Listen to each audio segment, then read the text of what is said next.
Bapak NS Patola MKes KOOD. Perkenalkan, nama saya Fitra Ramadhani, NIM A1241513 dari kelas keperawatan A24.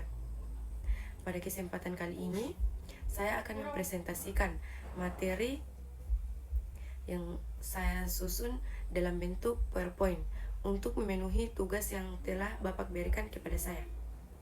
Baiklah, untuk mempersingkat waktu, langsung saja saya masuk ke dalam pembahasan materi. Apa sih artritis reumatoid itu?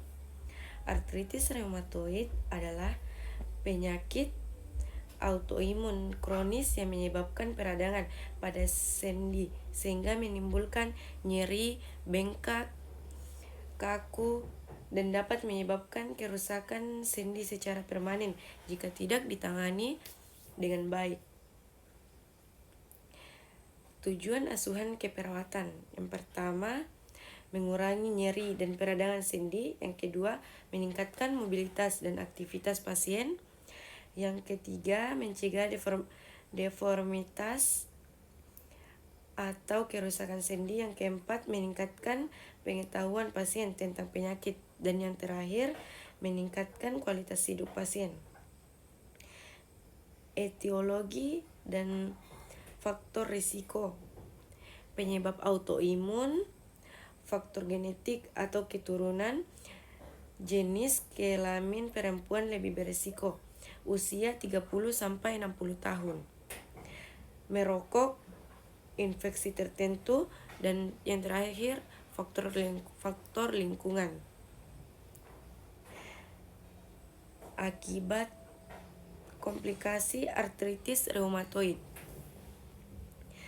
ada dua, yaitu komplikasi yang akut dan kronis. Yang di komplikasi akut ada 4, yaitu yang pertama, nyeri sendi, bengkak pada sendi, kekakuan sendi terutama pada pagi hari, dan yang terakhir kelemahan. Dan yang komplikasi kronis ada 5, yaitu yang pertama, deformitas atau perubahan bentuk sendi, keterbatasan gerak, osteoporosis, gangguan jantung dan paru, dan yang terakhir disabilitas.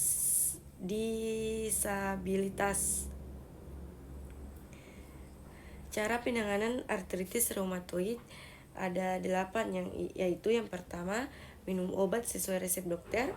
Yang kedua, istirahat cukup. Yang ketiga, latihan tentang gerak atau biasa disebut ROM.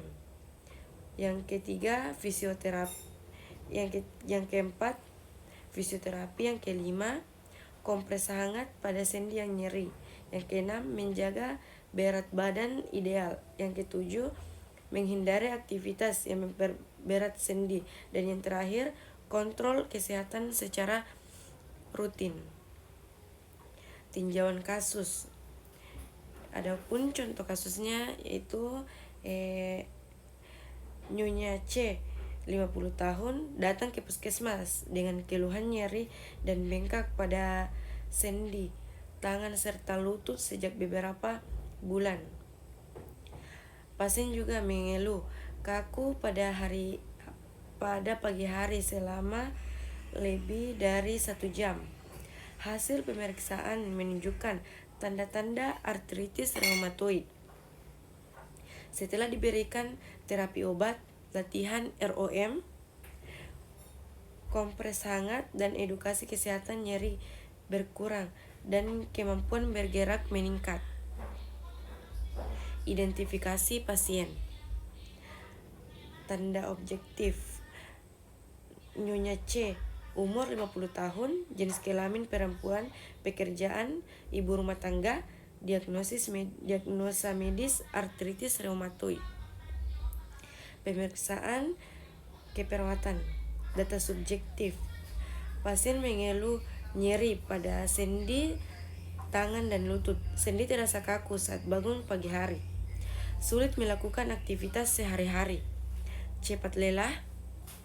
Data objektif: tampak bengkak pada sendi jari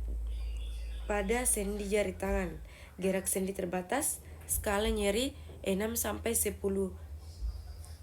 Pasien tampak meringis saat bergerak. Diagnosa keperawatan. Nyeri kronis berhubungan dengan pasien inflamasi sendi. Gangguan mobilitas fisik berhubungan dengan nyeri dan kekuatan sendi. Intoleransi aktivitas berhubungan dengan kelemahan fisik. Defisit pengetahuan berhubungan dengan kurang informasi tentang penyakit. Perencanaan keperawatan. Tujuannya yaitu setelah dilakukan tindakan keperawatan selama 3 kali 24 jam, diharapkan nyeri berkurang, mobilitas meningkat, pasien mampu melakukan aktivitas ringan, pasien memahami pengelolaan penyakit. Intervensi keperawatan. Untuk nyeri kronisnya yaitu kaji tingkat nyeri, berikan posisi nyaman, ajarkan teknik relaksasi, kolaborasi pemberian analgesik untuk gangguan mobilitas fisik. Kaji kemampuan mobilitas, bantu aktivitas sesuai kebutuhan, anjurkan latihan ROM, kolaborasi dengan fisioterapis. Dan yang untuk intoleransi aktivitas, pantau tanda kelelahan, anjurkan istirahat yang cukup, tingkatkan aktivitas secara bertahap untuk defisit pengetahuan. Berikan edukasi tentang AR, anjurkan pentingnya pengetahuan pengobatan. Jelaskan cara melindungi sendi saat beraktivitas. Implementasi. Mengkaji skala nyeri, membantu mobilitas pasien, mengajarkan latihan ROM, memberikan pendidikan kesehatan, memantau respon terhadap terapi, evaluasi subjektif. Subjektif. Pasien mengatakan nyeri berkurang dan lebih nyaman bergerak. Yang data objektif, skala nyeri menurun menjadi 3-10. Mobilitas meningkat. Kekakuan sendi berkurang. A. Assessment. Masalah nyeri dan gangguan mobilitas teratasi sebagian. P. Planning. Lanjutkan latihan ROM, edukasi, dan pemantauan kondisi sendi. Kesimpulan pada materi saya yaitu artritis reumatoid adalah penyakit autoimun yang menyebabkan peradangan kronis pada sendi. Penanganan yang tepat melalui pengobatan, latihan fisik, edukasi, dan pemantauan rutin dapat mengurangi gejala, mencegah komplikasi, dan meningkatkan kualitas hidup pasien. Itulah hasil dari presentasi saya. Kurang dan lebihnya mohon dimaafkan. Wabillahi taufiq wal hidayah. Wassalamualaikum warahmatullahi wabarakatuh.